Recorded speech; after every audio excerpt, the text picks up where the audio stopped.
Assalamualaikum warahmatullahi wabarakatuh. A'udzu billahi minasyaitonir rajim. Bismillahirrahmanirrahim. Alhamdulillahi rabbil alamin wal 'aqibatu lil muttaqin. Fala 'udwana illa 'alal zalimin.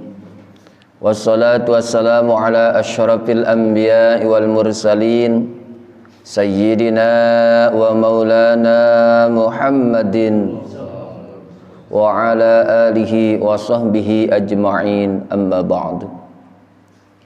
Wa qala Allah ta'ala fil Qur'anil azizil karim wa huwa asdaqul qailina tabarukan bizikrih wa ta'abudan bitilawatihi wa biqaulihi yahtadil muhtadun. A'udzu billahi minasyaitonir rajim. Bismillahirrahmanirrahim. Wasta'inu bis-sabri was-salati wa innaha lakabiratun illa 'alal khashi'in. Shadaqallahul azim. Hadirin kaum muslimin jamaah yang dimuliakan Allah Subhanahu wa taala. Alhamdulillah wa syukru ala ni'amih. Pada pagi hari ini atas izin Allah kita bisa kembali dipertemukan dalam satu majlis dalam rangka mempelajari ilmu-ilmunya Allah, dalam rangka ta'lim. Mudah-mudahan kita semua yang hadir pada kesempatan pagi hari ini senantiasa mendapatkan bimbingan dan keberkahan hidup di dunia maupun akhirat. Alhamdulillah, sebagai salah satu bentuk rasa syukur kita kepada Allah terhadap nikmat-nikmatnya, kita menggunakan nikmat-nikmat Allah di jalan yang mudah-mudahan penuh dengan keridhaan Allah Subhanahu wa ta'ala. Salawat serta salam semoga senantiasa tercurah limpah pada baginda alam, yakni Nabi kita, Nabi besar Muhammad sallallahu alaihi wasallam. Tak lupa pada keluarganya, para sahabatnya, para tabi'in wa itba'ut tabi'in, sampai kita sekalian selaku umatnya mudah-mudahan kelak mendapatkan syafaatnya. Para jamaah yang dimuliakan Allah Subhanahu wa ta'ala, sebelumnya saya atas nama pribadi mohon dibukakan pintu maaf yang seluas-luasnya jikalau ada kata-kata atau kalimat-kalimat bahkan tingkah laku yang kurang berkenan, bisa saja mungkin menyinggung perasaan, melukai hati. Oleh karenanya sebelumnya saya mohon dibukakan pintu maaf yang seluas-luasnya. InsyaAllah pada kesempatan pagi hari ini saya ingin menjelaskan salah satu cara melaksanakan sholat. Terutama sholat ini adalah sholat yang dilakukan setahun 2 kali. Sholat yang dilaksanakan oleh kaum muslimin wal muslimat di seluruh dunia setahun 2 kali, yakni tentang sholat Idain. Idain adalah sholat 2 id atau 2 hari raya, yakni sholat Idul Fitri dan sholat Idul Adha. Idul Fitri dulu, Idul Adha dulu Pak. Idul Adha dulu apa Idul Fitri dulu? Idul Fitri kemudian Idul Adha, kalau sesuai dengan urutan. Kalau sesuai dengan kelahiran nggak tahu.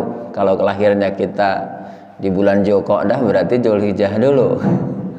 Tapi kalau sesuai dengan urutan 12 bulan di tahun Hijriah jelas. Ba'da Ramadan, habis Ramadan Syawal. Nah, Syawal ini tanggal 1-nya adalah hari raya Idul Fitri. Setelah Syawal, Dzulqa'dah, habis Dzulqa'dah Dzulhijjah. Nah, itulah, jadi ada selang 1 bulan saja diselangi oleh bulan Dzulqa'dah. Para jamaah yang dimuliakan Allah Subhanahu wa taala, bismillahirrahmanirrahim. Wa salatul idaini sunnatun muakkadatun. Dasar daripada salat Idain 2 hari raya hukumnya adalah sunnah muakkadah. Walaupun ada yang menyebutkan wajib kifayah atau fardu kifayah. Secara jumhur ulama, salat sunat Idain Idul Fitri dan Idul Adha hukumnya adalah sunnah muakkadah. Sunnah muakkadah adalah sunnah yang sangat dianjurkan, salat sunnah yang sangat diberatkan, diistimewakan bagi orang-orang yang ingin memperoleh derajat sunnah yang paling tinggi. Maka itulah sunnah muakkadah hukumnya. Bahkan statusnya atau hukumnya di bawah wajib, hampir mendekati wajib, saking sunnah yang dipentingkan. Itulah sunnah muakkadah. Itu adalah yang mendasari hukum daripada sholat sunnah idain atau Idul Fitri dan Idul Adha. Jumlah rokaatnya rokaatani, 2 rokaat, sama seperti sholat Jumat 2 rokaat. Yukabbiru fil ula sab'an. Perbedaannya antara sholat Jumat dengan sholat Idul Adha atau Idul Fitri, kalau di Idul Adha atau Idul Fitri yukabbiru fil ula sab'an, bertakbir di takbir yang pertama sebanyak 7 kali. Saya mau tanya, kalau ada imam memimpin sholat Idul Fitri atau Idul Adha, takbirnya di rakaat pertama 8, boleh apa tidak? Boleh-boleh saja. 7 boleh tidak?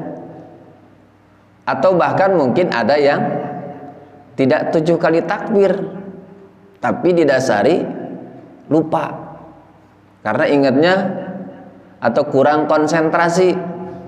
Begitu, Allahu Akbar, seperti sholat Jumat langsung Bismillahirrahmanirrahim, makmum ngikut aja lah. Begitu selesai sholat, Pak Ustadz tadi takbirnya enggak 7, rakaat kedua enggak 5, makmumnya udah bubar semua. Nah, perihal takbirnya, maka bagi seorang imam ketika melaksanakan, ketika menjadi imam di sholat Idul Adha atau Idul Fitri, perlu konsentrasi yang sangat penuh. Kenapa? Karena sholat ini ada sedikit perbedaan. Mungkin dia sering melaksanakan sholat Jumat, tapi beda. Kenapa bedanya? Di takbir yang pertama, seorang imam harus memberikan contoh mengawali takbir pertama itu dengan 7 kali takbir. Ba'da takbir, selepas takbir mengucap Subhanallah, Alhamdulillah, wa la ilaha illallah, wallahu akbar. Nah, pertanyaan tadi, bagaimana kalau seorang imam takbirnya tidak 7 tapi 8? Boleh apa tidak? Nah, kita teruskan. Rakaatani yukabbiru fil ula sab'an siwa takbiratil ihrami. 2 rakaat pelaksanaan salat Idul Adha ataupun Idul Fitri, yukabbiru, bertakbir, fil ula, di rakaat yang pertama sab'an, 7 kali. Siwa takbiratil ihram, selain takbiratul ihram. Takbiratul ihram itu takbir yang dilakukan oleh siapapun yang melaksanakan sholat pertama kali. Kalau sudah takbiratul ihram, maka masuklah sholat. Maka kalau ada seorang imam takbirnya 8, memang itu yang tepat. Bapak pernah ngitungin gak pada saat misalkan jadi makmum takbirnya? Ngikut aja lah. Ngikut aja lah. Mungkin pada saat ngikut aja, kalau nggak ngitungin mau 5 mau 4 nggak apa-apa. Paling yang ngitungin nanti komen setelah pulang, imam takbir tadi takbirnya cuma 6 ya. Masa sih? Paling jawabannya masa sih, kenapa? Emang kenapa nggak ngitungin? Enggak, sama ngikut aja. Nah, takbiratul ihram adalah takbir yang pertama. Begitu niat Allahu Akbar, itu takbiratul ihram yang pertama kali, dan itu belum masuk hitungan yang dari yang 7 nanti. Yukabbiru fil ula sab'an siwa takbiratul ihram. takbirnya di rakaat yang pertama 7 kali siwa takbiratul ihram, selain takbiratul ihram. Artinya setelah kita takbiratul ihram, takbir yang pertama biasa seperti sholat biasa. Bacaannya apa? Doa iftitah. Makanya agak sedikit beda panjangan dibanding dengan takbir selanjutnya. Ya, takbir selanjutnya. Begitu selesai takbir, doa iftitah atau tawajuh, langsung Allahu Akbar, subhanallah, alhamdulillah, wala ilaha illallah, Allahu Akbar, Allahu Akbar, sampai berapa? 7. Berarti kalau dijumlahkan takbir pertama jumlahnya 8.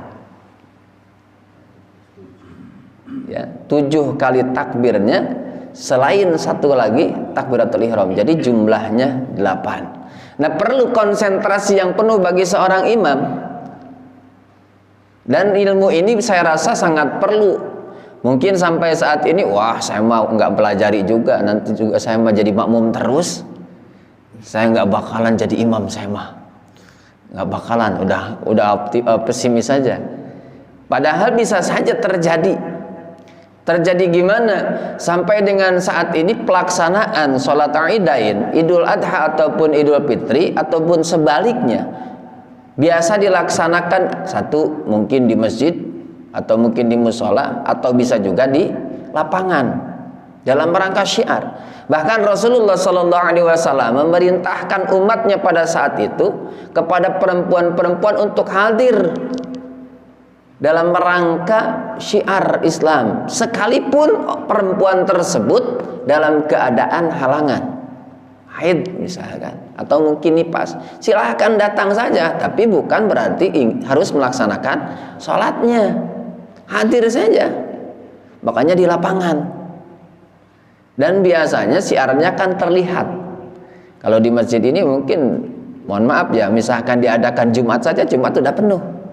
Maka pada saat dilaksanakannya di lapangan, kenapa? Karena mungkin anak-anak beserta para ibu-ibu, perempuan muda semua datang. Termasuk Rasulullah memerintahkan semua para wanita, tak terkecuali yang berhalangan pun silahkan untuk hadir. Tapi bukan melaksanakan sholat, hadir saja, ikut mendengarkan pada saat khutbahnya. Menunjukkan betapa syiar Islam ini seperti ini. Nah, balik lagi. Yukabbiru fil ula sab'an siwa takbiratil ihrami wa fisaniyati khamsan.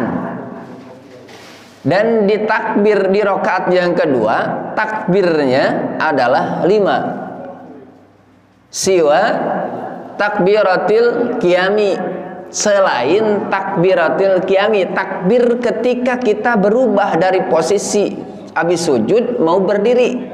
Itu kan takbir, Pak. Maksudnya begini. Ketika kita habis sujud di rakaat pertama, sujud nih kita, langsung bangun, Allahu Akbar. Nah, kita takbir lagi 5 kali, Allahu Akbar. Jadi itu tidak termasuk hitungan. Tidak termasuk hitungan takbiratul qiyam. Takbir ketika kita bangun dari posisi duduk setelah sujud untuk berdiri itu tidak termasuk yang 5. 5 itu setelah kita berdiri baru mulai 5 lagi. Maka kembali lagi saya tegaskan, bagi seorang imam butuh konsentrasi penuh. Ya, konsentrasi penuh, terutama ketika memulai hitungan takbirnya. Contoh, Allahu Akbar. Imam belum ngitung imam, karena mulai ngitungnya dari takbir yang pertama setelah takbiratul ihram. Allahu Akbar. Kalau saya pribadi biasanya ngitung di jari. Ngitung di jari.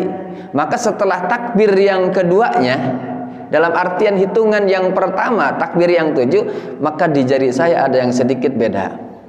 Allahu Akbar, agak bengkok dikit. Dalam artian ngitung nih, wah ini takbir yang pertama. Subhanallah, alhamdulillah. Allahu Akbar, nah mulai bengkok 2. Kenapa? Karena takut lupa. Karena bisa jadi kalau saya ngitungnya cuma di mulut ingatnya Allahu Akbar 3, begitu ada yang berisik, ada yang mengganggu, lupa berapa ya barusannya. Nah, berapa barusannya? Nah, udah mendingan pakai tangan.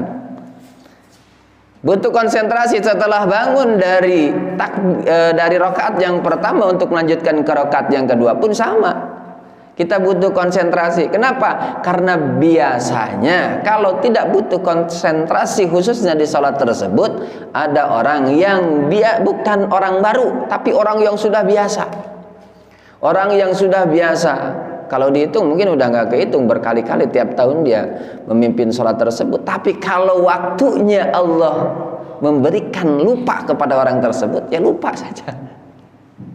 Artinya orang ini udah profesional lah, udah biasa. Tapi begitu memimpin, Allahu Akbar, Bismillahirrahmanirrahim, takbirnya hilang. Makanya butuh konsentrasi, butuh konsentrasi.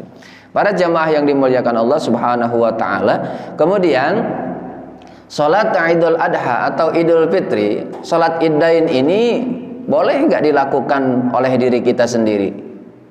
Misalkan di rumah tanpa ikut berjamaah di masjid atau di lapangan, boleh tidak? Silahkan saja. Makanya ini ilmu. Walaupun mungkin bapak saya mah belum pernah dan tidak akan pernah kayaknya untuk menjadi imam, bisa saja dilakukan oleh sendiri. Kayak kemarin, tahun-tahun kemarin pada masa saat atau saat pandemi sedang hebat-hebatnya, orang bukan takut sholatnya, takut kepada peraturannya. Ketika ada peraturan pemerintah menyatakan barang siapa yang melaksanakan sholat Id di dalam masjid berarti melanggar, maka masjidnya akan dicabut izinnya, dibekukan atau diapain lah. Akhirnya udah kita lebih sayang. Nah, kita ingin melaksanakannya, boleh di rumah, boleh berjamaah sama istri, boleh. Maka waktu itu juga ada, silahkan laksanakan di rumah masing-masing. Berarti harus butuh ilmunya. Kalau tidak butuh ilmunya, dilaksanakan seperti sholat biasa saja. Makanya kita ini bisa dilakukan. Misalkan suatu saat nanti saya tidak memungkinkan untuk berangkat ke lapang atau ke masjid, saya mau di rumah saja, silahkan. Khutbahnya bagaimana? Nah, ini yang bingung khutbahnya katanya. Ini khutbahnya kalau saya ngomong sendiri gimana? Ayah tumben ayah ceramah terus dari pagi. Ya Allah ya Rabbana. Nah boleh. Nah kalau perihal tentang khutbah silahkan. Karena khutbah antara Idul Adha, Idul Fitri dengan khutbah Jumat, selain waktunya berbeda, juga ada hukumnya yang berbeda. Perbedaannya antara sholat Jumat dengan sholat Id, sholat Jumat khutbahnya di awal, sholat Id khutbahnya di akhir. Setelah pelaksanaan sholat baru khutbah. Kemudian dari takbirnya, sholat Jumat takbirnya takbiratul ihram saja. Sedangkan di sholat Id takbirnya selain takbiratul ihram ditambah di rakaat pertama 7 kali takbir, di rakaat kedua 5 kali takbir. Itu bedanya. Kemudian derajat hukumnya bagi sholat Id dengan sholat Jumat khususnya di khutbahnya juga berbeda hukumnya. Salah satu bedanya syarat sah sholat Jumat diantaranya adalah harus mengikuti khatib berkhutbah, mendengarkan khutbah, menyimak, bahkan tidak boleh kita berkata-kata, ya, tidak berkata-kata yang tidak ada gunanya. Nah, ketika khutbah Idul Adha atau Idul Fitri, boleh seseorang, apalagi dalam keadaan kondisi darurat, saya males dengerinnya, pulang. Makanya suka banyak yang pulang kan, begitu sholat pulang duluan, entah sip 1 atau entah mau langsung kemana gitu, ingat makanan di rumah mungkin langsung pulang. Padahal kalau dikiaskan ke dalil, ketika khatib sedang berdiri di atas mimbar dan berkhutbah, maka ansitu wala tatakallamu indal khutbah. Ansitu, dengarkan. Wala wasma'u, dengarkan. Ansitu itu dicerna. Dengarkan. Wala tatakallamu indal khutbah. Janganlah engkau berbicara ketika khatib sedang berkhutbah.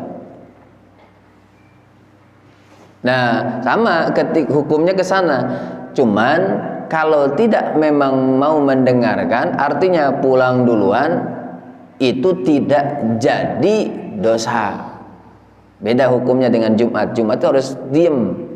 Ini mah pulang aja boleh, cuman didasari hukumnya adalah makruh. Pulang duluan itu makruh. Tidak mendengarkan juga makruh. Nah makanya karena berkembali kepada sunnahnya itu. Jadi kalau memang bapak misalkan, wah saya emang nggak bisa khutbahnya, udah saya nggak usah khutbah, nggak apa-apa untuk sholat Idain. Tapi kalau sholat Jumat gimana khutbahnya sendiri? Maka sholat Jumat mah berarti sholat zuhur saja. Kita sholat zuhur kalau misalkan ada di mana nggak ada masjid, nggak memaksakan sholat Jumat, apalagi sendiri sholat zuhur kita. Para jamaah yang dimuliakan Allah Subhanahu wa taala, wa yakhtubu ba'daha khutbataini, dan berkhutbah ba'daha setelah pelaksanaan salat Idain khutbataini, 2 kali khutbah. Ini mungkin kalau saya pribadi Syafi'iyah, saya termasuk pengikut mazhab Syafi'i, termasuk pada pelaksanaan 2 khutbah. Walaupun ada di satu tempat pernah saya mengikuti khutbahnya cuma 1 kali, jadi nggak pakai khutbah. Khutbahnya kalau 2 kali seperti sholat Jumat saja, duduk sementara, duduk dulu baru bangun lagi, dan harus dipenuhi rukun-rukun khutbah yang 5. Semua harus dipenuhi, sama seperti Jumat, tidak boleh ada yang terlewati supaya khutbah kita sah. Yukabbiru fil ula tis'an, pada saat pelaksanaan khutbah, di khutbah yang pertama, maka bedanya dengan sholat Jumat tanpa diawali takbir dulu ketika khutbah. Contoh Jumat, Assalamualaikum warahmatullahi wabarakatuh, Alhamdulillahilladzi, misalkan sampai ke sana diawali dengan alhamdulillah. Itu alhamdulillah adalah bentuk pujian kepada Allah. Maka disitulah dengan ucapan alhamdulillah, maka seorang khatib sudah memenuhi rukun yang pertama. Walaupun dia lanjutkan alhamdulillahnya kesananya beda-beda. Ada yang alhamdulillah mengikuti ayat Al-Quran. Contoh kalau mengikuti ayat Al-Quran dari ayat pertama surat-surat yang tentu, contoh misalkan khutbah diawali dengan memuji Allah lewat ayat Allah, surat atau surat Al-Kahfi misalkan ayat pertama. Begitu berdiri imam, Alhamdulillahillazi anzala ala abdihil kitaba wa lam yaj'al lahu 'iwaja, asyhadu an la ilaha illallah wahdahu la syarikalah. Silakan kesananya diikuti dengan pujian-pujian atau sifat-sifat Allah. Setelah kita diawali dengan alhamdulillah memuji Allah. Atau di surat Al-An'am, kalau tidak salah Al-An'am, Alhamdulillahilladzi khalaqas samawati wal arda wa ja'ala adh-dhulumati wan nur, tsummal ladzina kafaru bi rabbihim ya'dilun. Kesananya silahkan. Atau dilanjutkan dengan asyhadu an la ilaha illallah wahdahu la syarikalah. Atau dengan ucapan alhamdulillahilladzi an'ama 'alaina bi ni'matil imani wal islam. Silakan. Atau dengan alhamdulillahirabbil alamin, itu awal surat Al-Fatihah.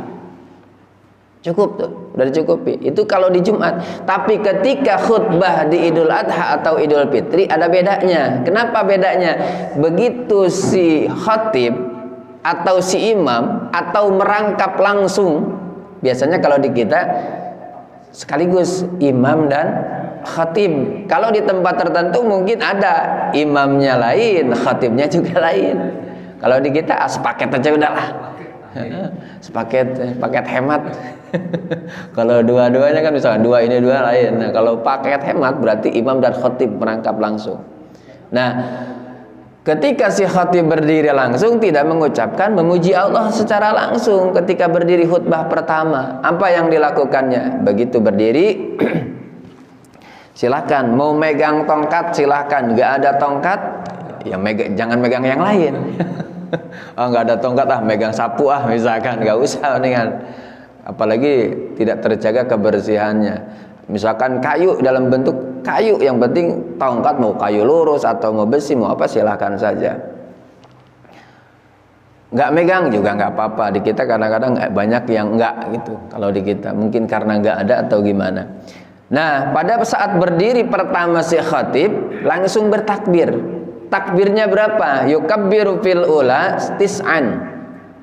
Seorang khatib bertakbir ketika dia bertakbir di awal, takbir yang pertama tis'an, sebanyak 9 kali.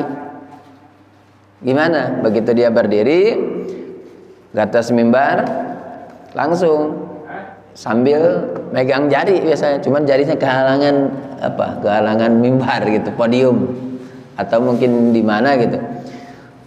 Apa yang diucapkan pertama? Takbir 9 kali.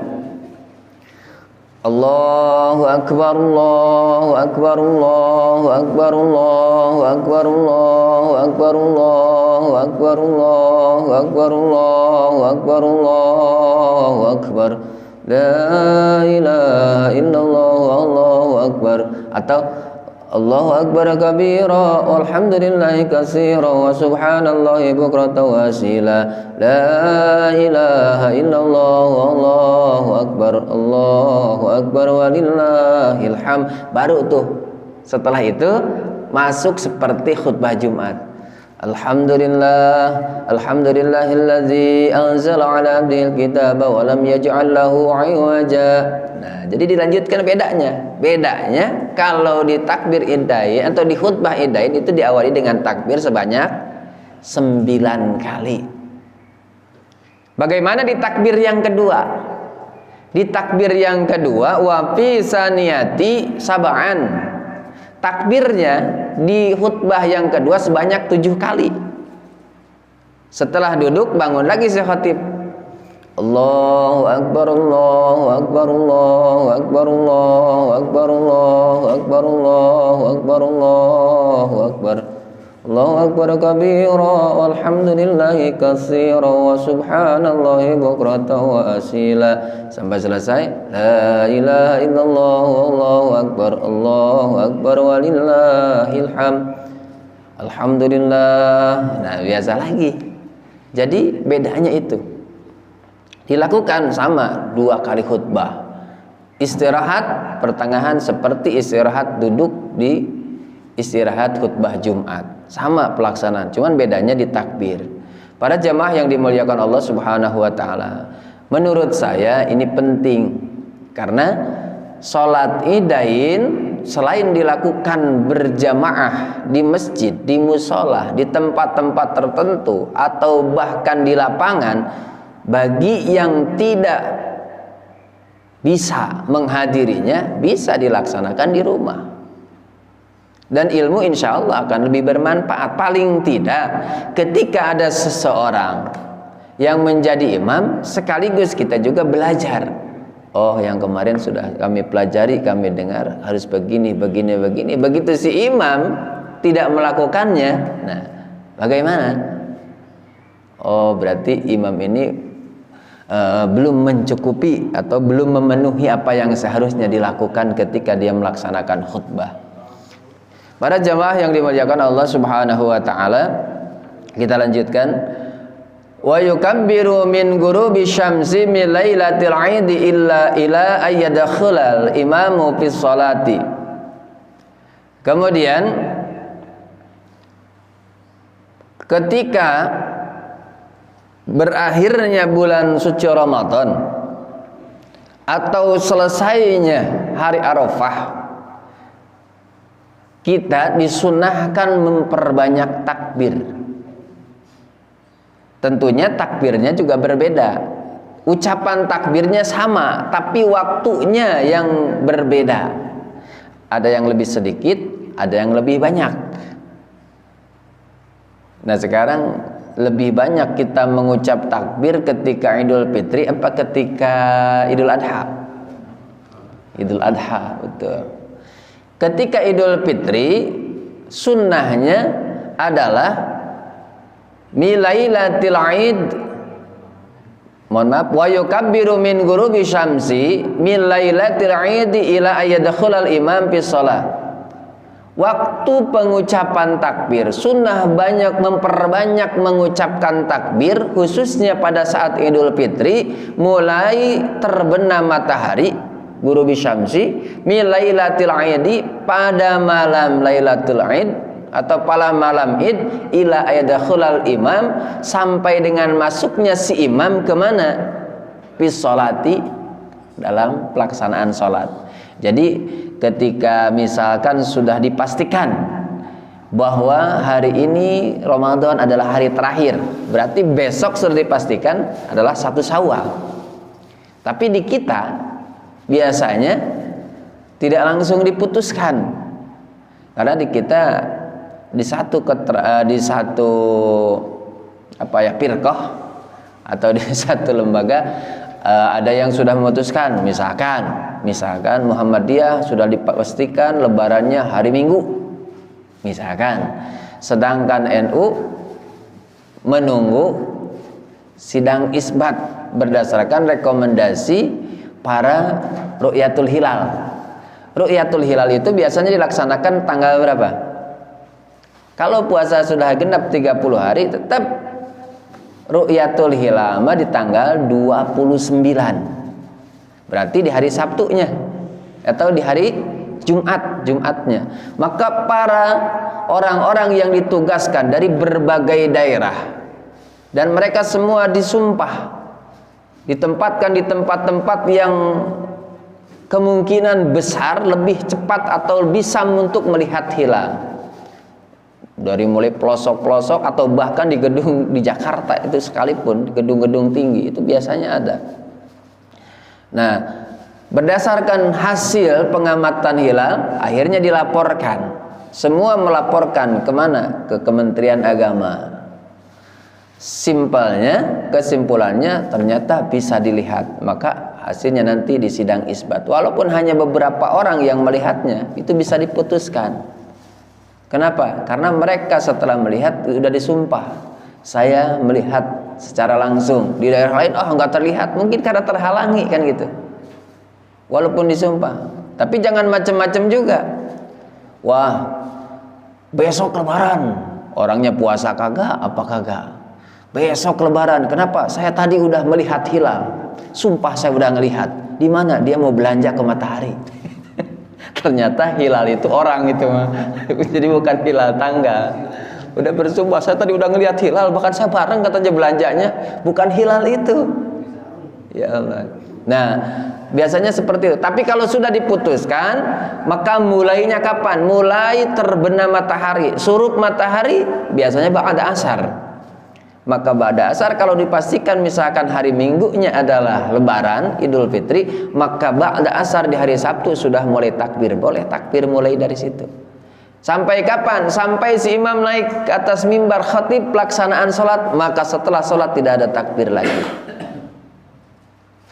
Dan tidak disunatkan lagi sampai di situ. Lain halnya ketika Idul Adha. Ketika Idul Adha bagaimana? Wa fil adha khalfa shalawatil mafrudati min subhin yaumi arafata ilal asri min akhir ayyami tasyrik. Kalau di Idul Adha jelas pelaksanaan awal takbirnya sama tadi ba'da asar atau ketika matahari terbenam. Sampai kapan? Sampai akhir hari tasyrik, tepatnya ba'da asar. Setelah asar di tanggal terakhir di hari tasyrik, tanggal terakhir hari tasyrik tanggal 13 Zulhijjah. Maka di situ udah selesai. Termasuk ketika ada orang yang ingin berkurban pun udah selesai waktunya. Sehingga kalau ada orang yang berkurban setelah waktu asar di hari terakhir hari tasyrik tanggal 13 Zulhijjah, maka sudah termasuk kategori sedekah biasa sembelihannya, bukan termasuk kurban. Makanya ya intinya kita dari sekarang misalkan saya ternyata misalkan ada yang dapat rezeki di tanggal 13 zuhur, begitu habis sholat zuhur lihat HP, alhamdulillah ada SMS M-banking masuk nih 5 juta. Mau beli kambing sekarang harus kemana? Ke ATM. Atau bahkan mungkin ke bank atau gimana, kan udah masuk lagi kerja ke bank nih, karena ATM-nya misalkan ke bank dulu jam 12 habis sholat berangkat, bank itu baru buka jam 1, ternyata ke bank juga ngantri jam 2 baru dapat.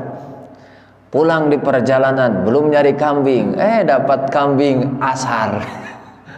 Udah asar, pulang udah asar, gimana tuh? Masuk kurban nggak?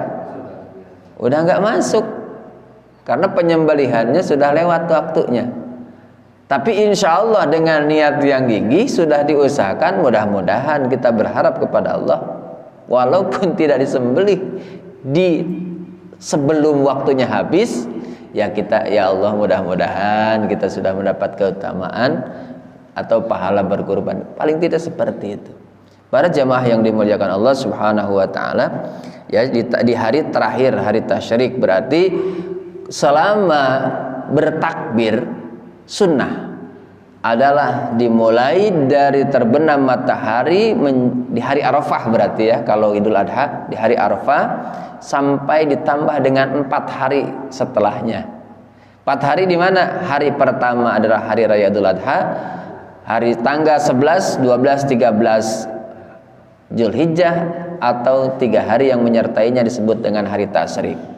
Jadi jangan ragu lagi nanti Bapak dalam rangka melaksanakan sunnahnya. Bukan berarti kita berkaca kepada saya malu mau takbir juga. Kenapa? Orang yang mau disembelihnya udah nggak ada. Bukan masalah itu.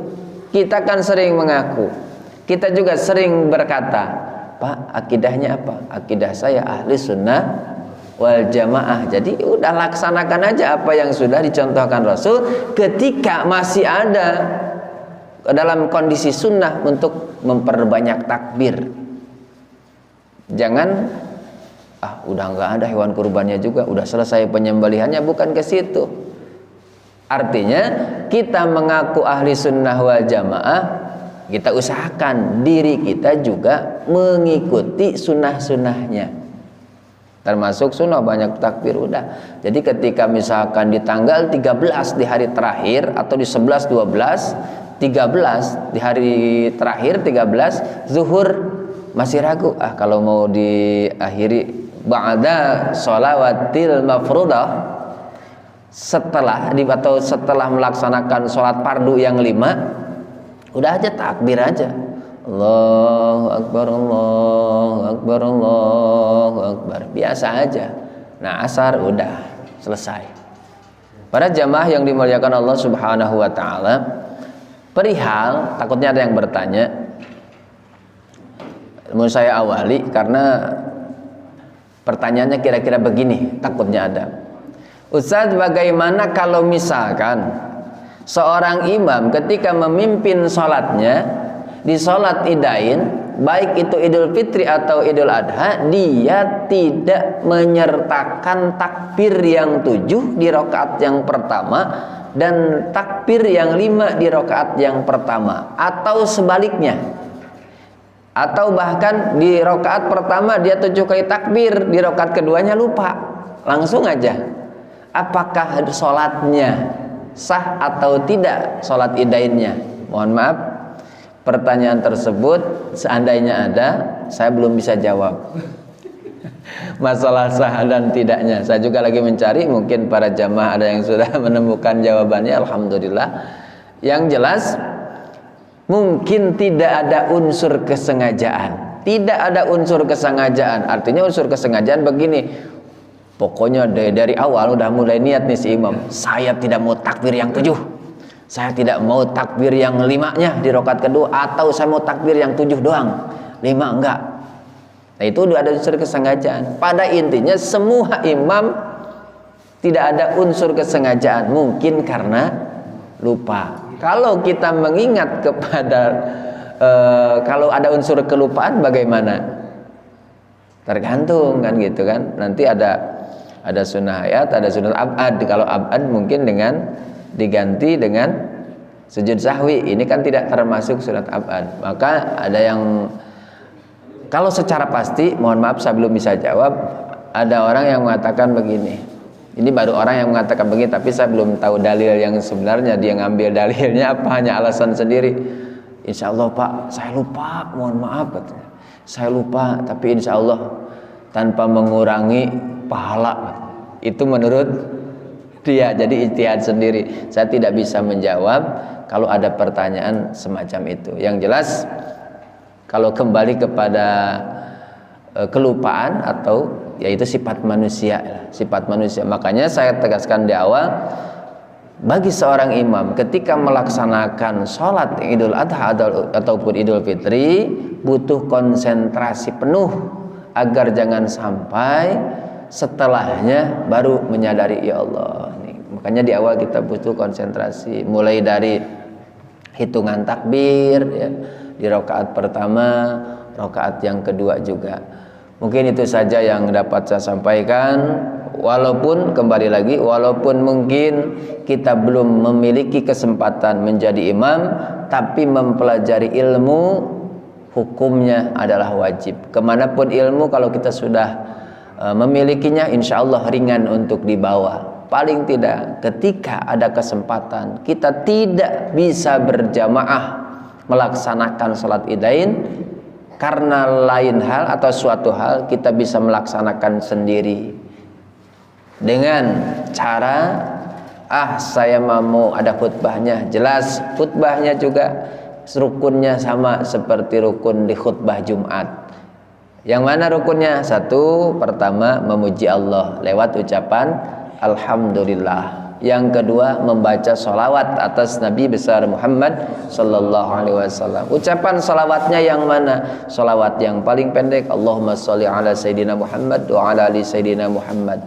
Saya mah nggak mau pakai Sayyidina, silahkan saja. Allahumma sholli ala Muhammad wa ala ali Muhammad. Dua-duanya tepat. Yang salah yang bagaimana?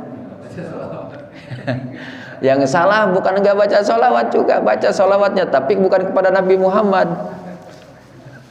Misalkan nabinya nabi yang baru, Musaddiq, misalkan Ahmad Musaddiq, Allahumma sholli ala Ahmad Musaddiq, itu nggak sah itu. Walaupun khutbah Jumat sholawatnya lain. Nah, yang ketiga adalah wasiat takwa. Wasiat takwa ucapan bahasa Arabnya, ya ayuhan nas ittaqullah, ittaqullah, bertakwalah kepada Allah. Kesananya beda-beda redaksi, silahkan. Atau di awal yang lain, ya ayuhan nas usikum wa nafsi bitaqwallah faqad fazal muttaqun, silahkan, itu juga sama. Jadi beda-beda. Yang keempat, rukun khutbah, baik khutbah Jumat ataupun khutbah Idul Fitri, tidak boleh tertinggal adalah membaca salah satu ayat.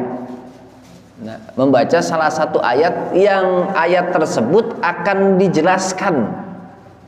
Jadi supaya yang ada hubungannya dengan kondisi tersebut.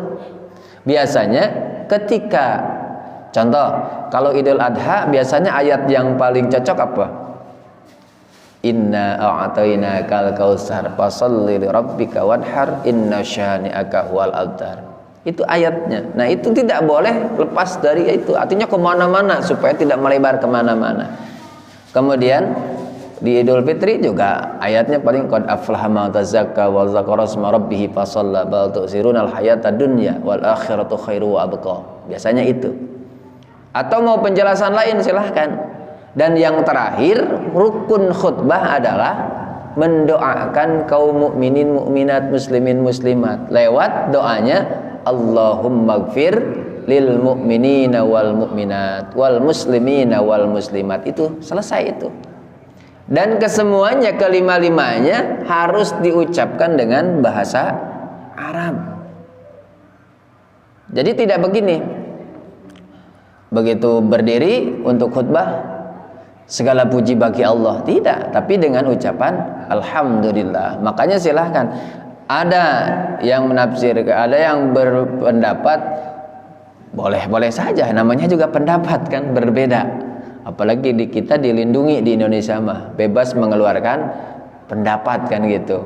Tapi ini pendapatnya juga para pendapat ulama, ini mah bukan pendapat pribadi seperti saya, seperti mungkin kita ya. Dalam artian ada yang tidak boleh diserahkan, Disurahkan itu artinya tidak boleh dialih bahasakan, cukup dengan bahasa Arab. Karena wajibnya hanya mendengarkan. Walaupun tidak mengerti, yang penting dengarkan. Karena khutbah itu sunnahnya tidak lebih panjang daripada pelaksanaan sholatnya. Itu seperti itu, ada dasar. Kalau di kita dijelaskan supaya apa? Gimana mau berwasiat tentang takwa, ada alasan kan gitu kan? Gimana mau berwasiat memberikan mauidhah hasanah kalau jamaahnya sendiri tidak mengerti? Kira-kira kalau pakai bahasa Arab, si imamnya, makmumnya atau jamaahnya ngerti nggak? Mungkin banyak yang nggak mengerti. Makanya itu silahkan, ada dua pendapat. Yang jelas dua-duanya juga insya Allah, ya, insya Allah dipakai. Dalam artian yang tidak boleh dirubah itu adalah yang rukunnya. Satu, ucapan alhamdulillah diganti dengan segala puji bagi Allah. Kemudian Allahumma sholli ala Muhammad wa ala ali Muhammad, Allahumma sholli ala sayyidina Muhammad wa ala ali sayyidina Muhammad. Bahkan sholawatnya bisa diganti setelah diawali Allahumma sholli ala sayyidina Muhammad wa ala ali sayyidina Muhammad, mau dipanjangin kesananya dengan sholawat yang masing-masing ada namanya di kita. Oh, kama sholaita itu sholat Ibrahimiyah, atau misalkan saya mau di sholawatnya mau ditambahin setelah Allahumma sholli ala sayyidina Muhammadin tibbil qulubi wa dawaiha. Silahkan saja. Walaupun menurut pendapat yang lain selain sholawat Allahumma sholli ala sayyidina Muhammad wa ala ali sayyidina Muhammad adalah bid'ah. Padahal sholawat diawali kemudian ditambahi para alimin ulama, diikuti dengan sifat-sifat Nabi atau diikuti dengan doa. Itu seperti itu. Makanya diawali dengan Allahumma sholli ala sayyidina Muhammad, kemudian kesananya berisi tentang doa. Ada sholawat munjiat atau mungkin sholawat nariyah, ya. Tapi biasanya di khutbah sholawatnya yang biasa saja. Itu seperti itu. Kalau kita sudah memenuhi rukun-rukun khutbah tersebut, maka insya Allah khutbahnya sah. Kalau tidak memenuhi kelima rukun tersebut, ya jelas barang siapa yang tidak memenuhi rukunnya, maka dipastikan tidak sah.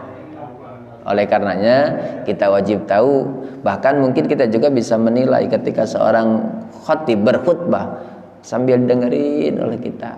Jadi bukan hanya dengerin pada saat materinya, tapi kita dengerin rukunnya. Ketika seorang imam tidak mengucapkan rukun, bagaimana seorang yang tahu? Maka seorang yang tahu walaupun dia sedang mendengarkan wajib mengingatkan. Imam belum ada wasiatnya, boleh. Imam nggak ada sholawatnya, mungkin imam itu lupa. Bukan masalah lupa jadi boleh, karena rukun ini disengaja atau tidak. Kalau tidak ada berarti tidak sah khutbahnya. Makanya hukum rukun ini kan tidak boleh, tidak harus dilaksanakan. Itu seperti itu. Jadi ini wawasan, mungkin kita walaupun masih posisi jadi makmum, kita juga bisa menilai, oh ini alhamdulillah dipenuhi rukunnya, oh ini sudah cukup, oh ini belum.